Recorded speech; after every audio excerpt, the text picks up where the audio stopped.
2021 के स्थानीय चुनावों में एक ऐसी राजनीतिक पार्टी ने 100 से ज्यादा सीटों पे जीत दर्ज की जिसका कोई आधिकारिक नाम नहीं था, मतलब कोई चुनाव चिन्ह भी नहीं था और जिसके नेता ने एक भी राजनीतिक रैली नहीं की थी। जरा सोचिए इस बात पर। सच भाई, ये तो मतलब किसी पहेली जैसा लगता है। बिल्कुल, बिना किसी नाम और पहचान के एक अदृश्य पार्टी इतनी बड़ी जीत कैसे हासिल कर सकती है?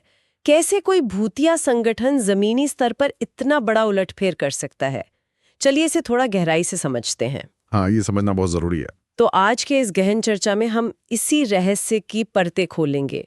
हमारे पास टीएच दिल्ली की एक बेहद दिलचस्प रिपोर्ट है। ओह, टीएच दिल्ली की रिपोर्ट? जी, और आज के इस विश्लेषण का मिशन किसी फिल्मी कहानी पे चर्चा करना नहीं है, बल्कि राजनीति के उस 15 साल लंबे मास्टर क्लास को समझना है जिसे तमिल सिनेमा के दिग्गज सुपरस्टार सी जोसेफ विजय ने अपनी पार्टी लॉन्च करने से पहले बेहद खामोशी से अंजाम दिया। तो ये कहानी उस घिसी पिटी धारणा को पूरी तरह से तोड़ देती है जहां हमें लगता है कि कोई सुपरस्टार अचानक एक दिन अपनी बैल्कनी पर आता है, हाँ, हाथ हिलाता है और बिल्कुल बस। हाथ हिलाता है, एक भावुक भाषण देता है और बस रातों रात राजनेता बन जाता है। हम अक्सर मान लेते हैं कि सिनेमा की लोकप्रियता ही उनकी इकलौती राजनीतिक पूंजी है।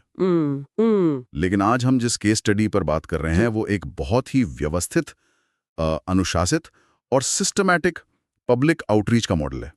ये सिर्फ कैमरे के सामने की चमक नहीं है। तो ये क्या है? ये एक ऐसा ढांचा तैयार करने की कहानी है जो सालों तक पर्दे के पीछे बिना थके काम करता रहा। तो आइए बिल्कुल शुरुआत से इसकी परतें उधेड़ते हैं, क्योंकि मैं हमेशा मानती हूँ कि अगर इमारत इतनी मजबूत है तो नींव भी काफी पहले रखी गई होगी। जाहिर सी बात जी। रिपोर्ट के अनुसार इस पूरे सफर की शुरुआत विजय के निर्देशक पिता एस.ए. चंद्रशेखर ने की थी। जब उन्होंने विजय को सिनेमा की दुनिया में पेश किया तो उन्होंने बहुत सावधानी से एक खास तरह की फिल्में चुनी। पारिवारिक विषयों वाली फिल्में? जी, पारिवारिक विषयों पर आधारित व्यावसायिक फिल्में, यानी कमर्शियल एंटरटेनर्स। अगर मैं इसे आज के कॉरपोरेट या बिजनेस की भाषा में समझने की कोशिश करूं तो ये मुझे किसी टेक स्टार्टअप की रणनीति से बहुत मिलता जुलता लगता है। टेक स्टार्टअप, हाँ, ये एक बहुत ही अनोखा नजरिया है। एक फिल्म स्टार और एक टेक स्टार्टअप में आपको क्या समानता दिख रही है? देखिए, जब कोई बड़ा तकनीकी स्टार्टअप बाजार में आता है तो वो पहले दिन ही अपना प्रीमियम प्रोडक्ट बेचने नहीं लगता। सही बात है। वो कई सालों तक अपनी सेवाएं बिल्कुल मुफ्त या बहुत कम कीमत पर देता है। उनका शुरुआती लक्ष्य मुनाफा कमाना होता ही नहीं है। उनका लक्ष्य होता है लोगों की आदत बनना, एक वफादार यूजर बेस तैयार करना। अच्छा, हाँ। और जब लोग उनके इकोसिस्टम की पूरी तरह आदी हो जाते हैं तब वे अपना असली दांव खेलते हैं। विजय के मामले में भी मुझे ऐसा ही लगता है। सालों तक फिल्मों के जरिए एक बहुत ही वफादार फैन बेस तैयार किया गया, लेकिन मेरा सवाल ये है कि क्या ये हर बड़े एक्टर के साथ नहीं होता? इसमें मास्टर क्लास जैसी क्या बात है? यहीं पर हम अक्सर चूक जाते हैं। एक आम एक्टर और इस 15 साल की रणनीति में बहुत बड़ा फर्क है। ये महज इत्तेफाक से मिली लोकप्रियता नहीं थी। तो ये सोची समझी रणनीति थी। बिल्कुल। पिता पुत्र की इस जोड़ी ने एक बहुत ही प्लान्ड तरीके से काम किया, जिसे मार्केटिंग की भाषा में ब्रांड पोजिशनिंग कहते हैं। Brand positioning. इसका मतलब ये है कि उन्होंने जानबूझकर ऐसी कहानियों और किरदारों को चुना जो सिर्फ कॉलेज जाने वाले युवाओं तक सीमित ना रहें। पारिवारिक फिल्में चुनने का मकसद ये था कि जब सिनेमा घर में फिल्म लगे तो घर का युवा तो सीटी बजाए ही, लेकिन साथ बैठी उसकी माँ और दादी भी उस किरदार में अपने बेटे या पोते को देखें। अरे वाह, मतलब पूरे परिवार को टारगेट किया गया। जी, उन्होंने समाज के हर वर्ग के बीच अपनी पैठ बनाई। ये महज एक एक्शन हीरो की छवि नहीं थी, ये आपके घर के लड़के वाली छवि थी। एक बहुत ही व्यापक और सुरक्षित आधार तैयार किया जा रहा था। ये बात समझ में आती है। एक अच्छी छवल और एक वफादार यूजर बेस बन गया। लेकिन सिनेमा घरों में तालियां पीटने वाली और रिलीज के दिन पोस्टर पर दूध चढ़ाने वाली इस अनियंत्रित भीड़ को आप एक अनुशासित राजनीतिक सेना में कैसे बदलते हैं? यही तो सबसे बड़ा चैलेंज होता है। वही तो, क्योंकि सिनेमा की भीड़ और जमीनी कार्यकर्ता में जमीन आसमान का फर्क होता है। और रिपोर्ट का अगला हिस्सा शायद इसी पहेली को सुलझाता है। बिल्कुल। भीड़ कभी भी अपने आप संगठन में नहीं बदलती है, उसे एक दिशा देनी पड़ती है, एक मकसद देना पड़ता है। और यही दिशा 2009 में दी गई जब विजय मक्कल यक्कम यानी VMI को औपचारिक रूप से लॉन्च किया गया। VMI का लॉन्च। रिपोर्ट के आंकड़े सच में चौंकाने वाले हैं। इस संगठन के तहत 80,000 से अधिक फैन क्लब इकाइयों को स्थापित किया गया। 80,000? ये कोई छोटा नंबर नहीं है। जरा सोचिए, 80,000 अलग अलग यूनिट्स। एक आम इंसान के लिए तो 80 लोगों की भीड़ से ये पूछना कि लंच में क्या खाना है एक बड़ा सिरदर्द हो सकता है। हाँ, बिल्कुल। और यहाँ 80,000 इकाइयों का एक ढांचा तैयार किया गया जो मुफ्त कैंटीन चला रहा था, स्टडी सेंटर खोल रहा था, कंप्यूटर बांट रहा था और रक्तदान शिविर लगा रहा था। लेकिन रुकिए, यहाँ मुझे एक चीज खटक रही है। क्या बात खटक रही है? जब हम कंप्यूटर बांटने, मुफ्त कैंटीन चलाने या लोगों को मुफ्त सुविधाएं देने की बात करते हैं तो क्या ये वही चीज नहीं है जो हमारे देश के पारंपरिक राजनेता दशकों से करते आ रहे हैं? आप फ्रीबीज की बात कर रही हैं। जी, चुनाव से ठीक पहले कंबल बांटना, साइकिलें बांटना या टीवी बांटना, हम अक्सर इसे फ्रीबीज या मुफ्त की रेवड़ियां कहकर इसकी आलोचना करते हैं। तो एक राजनेता के टीवी बांटने और एक फिल्म स्टार के संगठन द्वारा कंप्यूटर बांटने में बुनियादी फर्क क्या था? ये बहुत दिलचस्प सवाल है। क्या ये सिर्फ परोपकार के नाम पर भविष्य के वोट खरीदने की एक एडवांस किश्त नहीं थी? ये एक बहुत ही तीखा और जरूरी सवाल है। बाहर से देखने पर यह पारंपरिक फ्रीबीज जैसा ही लगता है, लेकिन यहाँ जो बात सबसे दिलचस्प है वो है इन कार्यों का समय, संदर्भ और निरंतरता। समय और संदर्भ। जी हाँ, देखिए, चुनाव से 6 महीने पहले सामान बांटना एक लेन देन या ट्रांजैक्शन है, लेकिन VMI का काम सिर्फ शांति के समय दान देना नहीं था।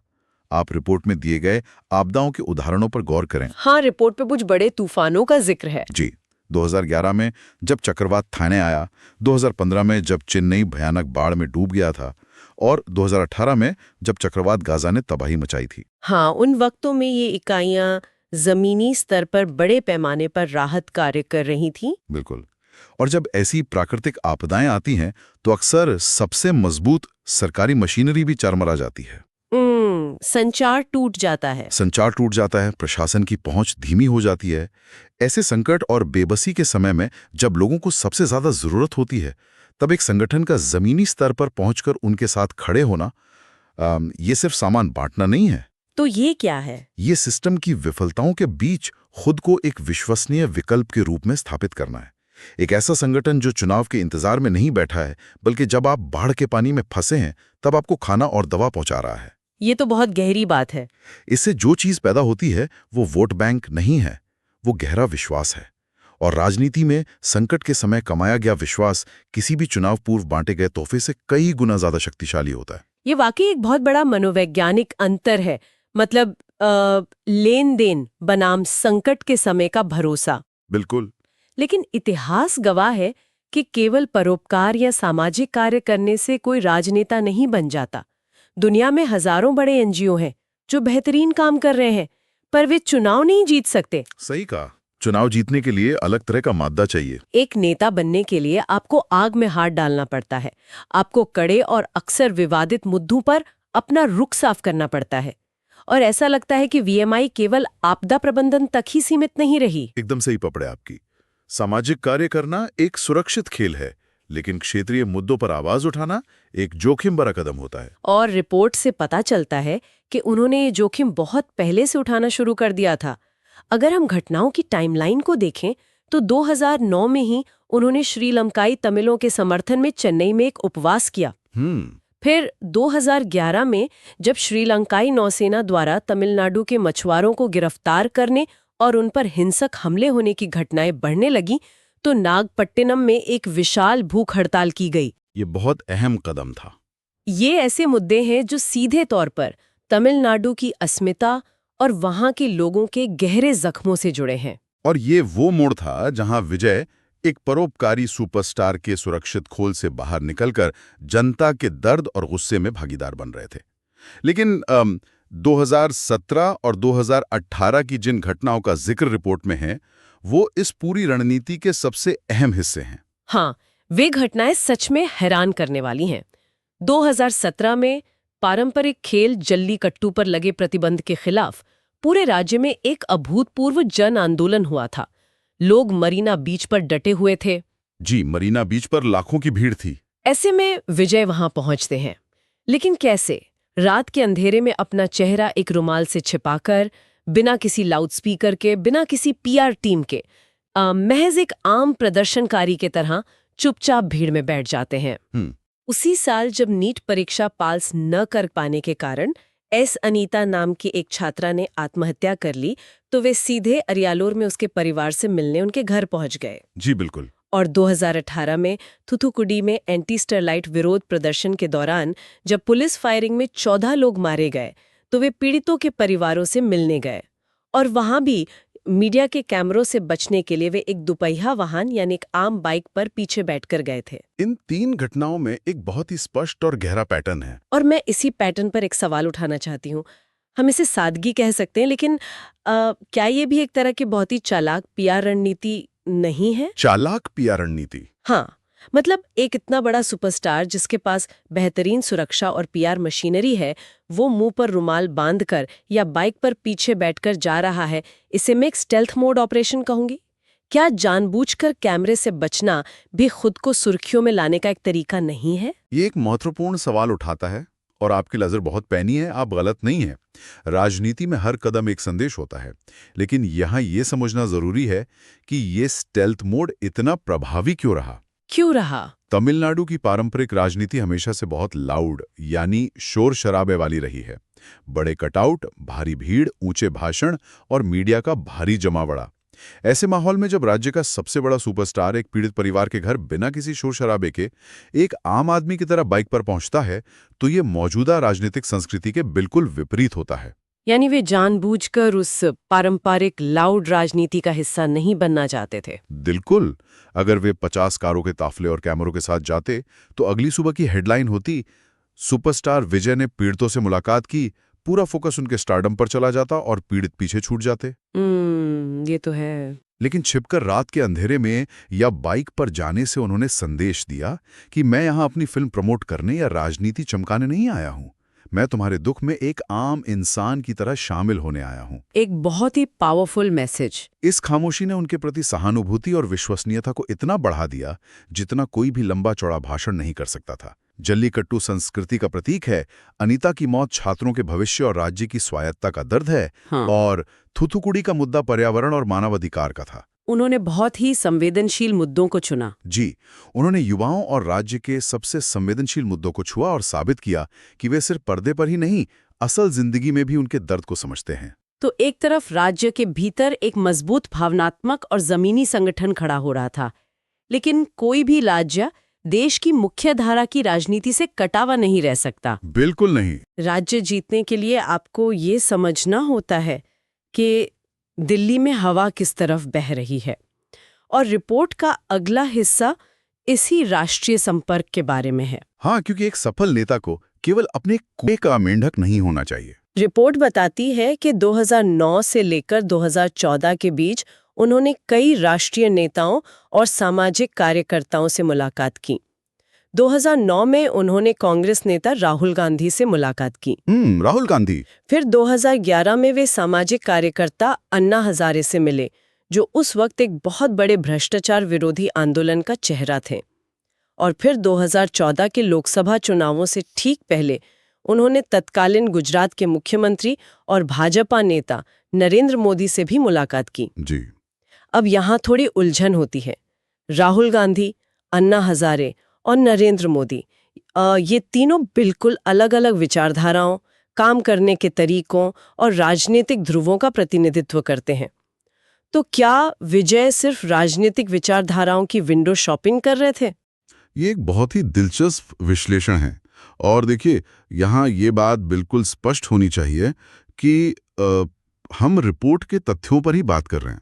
इन मुलाकातों का मतलब किसी एक विशेष खेमे में शामिल होना नहीं था। जी बिल्कुल। हम यहाँ किसी भी विचारधारा का ना तो समर्थन कर रहे हैं और ना ही विरोध। हम केवल रिपोर्ट में दर्ज इन ऐतिहासिक तथ्यों के राजनीतिक मायने समझ रहे हैं। एकदम सही।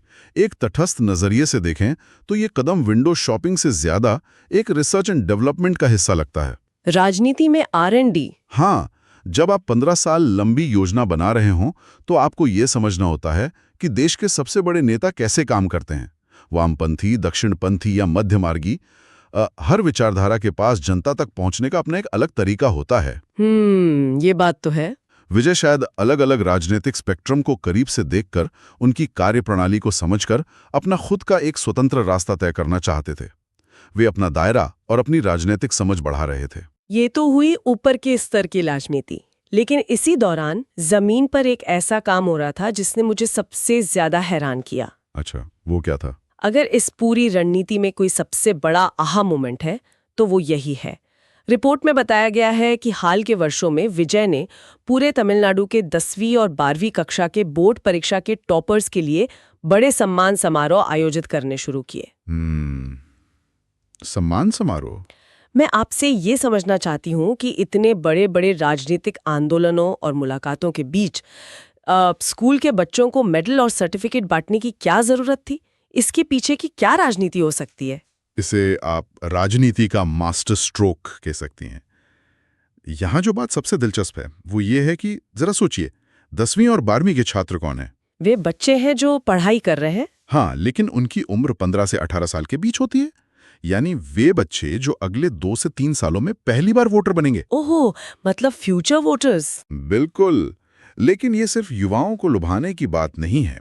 जब 15 साल का एक टॉपर एक इतने बड़े सुपरस्टार के हाथ से अपनी मेहनत का इनाम लेता है तो वो पल उस बच्चे और उसके पूरे परिवार की जिंदगी का सबसे गर्व का क्षण बन जाता है। और जाहिर है उस सम्मान समारोह की तस्वीर उस परिवार के घर जरूर पहुंचती होगी। 100%।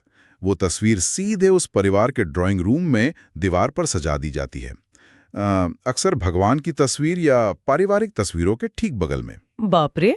और यही वो आहा मोमेंट है। विजय ने पारंपरिक राजनीतिक व्यवस्था को पूरी तरह से बाईपास कर दिया।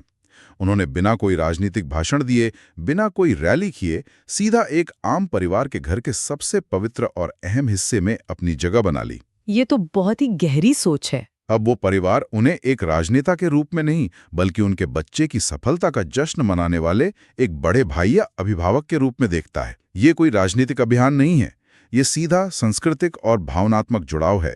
ये तो सच में दिमाग घुमा देने वाली रणनीति है। आप सीधा घरों के अंदर प्रवेश कर गए। जी। और ये सारी मेहनत, ये 15 साल का सब्र, 80,000 इकाइयों का संगठन, आपदाओं में मदद और ड्राइंग रूम तक पहुंचना, इन सब ने मिलकर 2021 में वो चमत्कार किया जिसका जिक्र हमने बिल्कुल शुरुआत में किया था। हाँ, वे स्थानीय चुनाव। 2024 में पार्टी लॉन्च करने से बहुत पहले वीएमआई के सदस्यों ने 2021 के स्थानीय निकाय चुनावों में निर्दलीय उम्मीदवारों के रूप में चुनाव लड़ा। बिना किसी सिंबल के। जी, बिना किसी आधिकारिक पार्टी के बैनर या चिन्ह के, केवल संगठन की जमीनी पकड़ के दम पर 100 से अधिक सीटों पर कब्जा कर लिया। ये साफ बताता है कि 2024 में तमिल गावेत्री कड़गम का लॉन्च कोई शुरुआत नहीं थी, बल्कि 2021 के उस सफल लॉन्च पैड का ही विस्तार था। अगर हम इसे बड़े परिदृश्य से जोड़कर देखें तो तस्वीर बिल्कुल साफ हो जाती है। सिनेमा से मिली लोकप्रियता को टेक स्टार्टअप की तरह एक यूजर बेस में बदलना, फिर उन फैन क्लबों को एक अनुशासित संगठन में ढालना जो आपदाओं में काम कर सकें। सही बात है। संवेदनशील क्षेत्रीय मुद्दों पर बिना किसी शोर शराबे के जनता के साथ खड़े होना, राष्ट्रीय राजनीति की समझ विकसित करना और शिक्षा जैसे मुद्दों के जरिए युवाओं के ड्राइंग रूम तक पहुंचना, ये सब एक बहुत बड़ी कड़ी का हिस्सा है। ये राजनीति में शॉर्टकट तलाशने वालों के लिए एक सबक है कि जमीनी जीत हवाई घोषणाओं से नहीं, बल्कि दशकों के धैर्य और ठोस रणनीति से मिलती है। तो जो चीज बाहरी दुनिया को रातों रात हुआ एक जादुई चमत्कार लगती है, वो असल में 15 सालों के पसीने, योजना और जमीनी मेहनत का नतीजा है। और इसी के साथ हम इस बेहद दिलचस्प और ज्ञानवर्धक चर्चा के अंतिम पड़ाव पर आ गए हैं। बहुत ही शानदार विश्लेषण रहा। मिथिमेस पूरे सफर को समझने के बाद सोचने वाली बात यह है कि जब कोई मशहूर हस्ती राजनीति में आधिकारिक रूप से घोषणा करने से पहले 15 साल तक धरातल पर एक समानांतर सामाजिक राजनीतिक सरकार चलाती है, तो क्या नेता और सामाजिक कार्यकर्ता के बीच की जो लकीर होती है वो पूरी तरह मिट नहीं जाती? ये एक बहुत गहरा सवाल है। और सबसे बड़ा सवाल यह है कि हमारे देश के दशकों पुराने स्थापित पारंपरिक राजनीतिक दल भविष्य में राजनीति के इस नए लॉन्ग टर्म स्टार्टअप मॉडल का सामना कैसे करेंगे? एक ऐसा मॉडल जहां चुनाव लड़ने की घोषणा तो आज होती है, लेकिन आपके घर के ड्राइंग रूम में और जमीनी स्तर पर जीत की नींव आज से 15 साल पहले ही चुपचाप रख दी जाती है। क्या पुराने तरीके इस नई खामोश और मारक रणनीति के सामने टिक पाएंगे? इस गहरे सवाल पर विचार जरूर कीजिएगा। आज के सफर में बस इतना ही। फिर मिलेंगे एक और दिलचस्प विषय की गहराइयों के साथ।